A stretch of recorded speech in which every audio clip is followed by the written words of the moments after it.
السلام علیکم ورحمۃ اللہ وبرکاتہ۔ میں ہوں حافظ عبداللہ مکی۔ امید کرتا ہوں آپ سب خیریت سے ہوں گے۔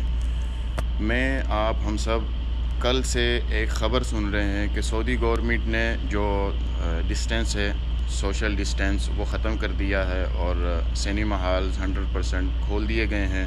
اسی طریقے سے روڈ پہ چلتے پھرتے آپ کو ماسک لگانے کی پابندی نہیں ہے، آپ بغیر ماسک لگائے روڈ پہ آ جا سکتے ہیں، پھر سکتے ہیں۔ اور اس کے ساتھ ساتھ شادی ہال 100% کھول دیے گئے ہیں۔ یہ ساری خبر بالکل ٹھیک ہے، لیکن اس ساری خبر کے اندر ایک خبر اور بھی لوگ بتا رہے ہیں کہ مسجد میں آپ کندھے سے کندھا ملا کے نماز پڑھ سکتے ہیں۔ جی نہیں، یہ خبر غلط ہے، یہ خبر صحیح نہیں ہے۔ مساجد کے اندر کندھے سے کندھا ملا کے آپ نماز نہیں پڑھ سکتے۔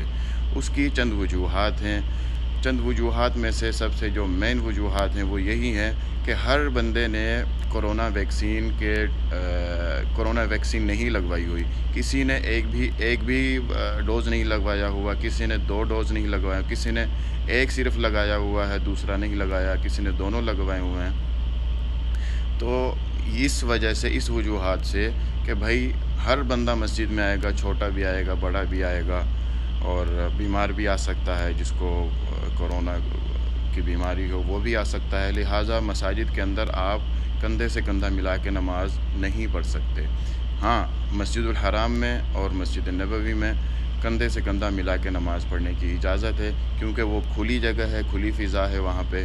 مساجد کے اندر کھلی فضا نہیں ہے، مساجد بند دروازہ ہوتا ہے، اس لیے مسجد کے اندر آپ نماز کندھے سے کندھا ملا کے نماز نہیں پڑھ سکتے۔ تو آپ ہم سب مل کر دعا کریں، اللہ تعالیٰ اس کورونا بیماری کو ہم سے دور کر دیں، اللہ تعالیٰ ہمارے گناہوں کو معاف کر دیں، اور حرمین شریفین 100% اللہ تعالیٰ ہم سب مسلمانوں کے لیے 100% کھول دیں۔ اپنی دعا میں یاد رکھیے گا۔ السلام علیکم ورحمۃ اللہ وبرکاتہ۔ ویڈیو کو جتنا زیادہ ہو سکے آپ شیئر کریے، تاکہ ہر بندے کو اس بات کا ہر بندے کو پتہ چل جائے۔ السلام علیکم ورحمۃ اللہ وبرکاتہ۔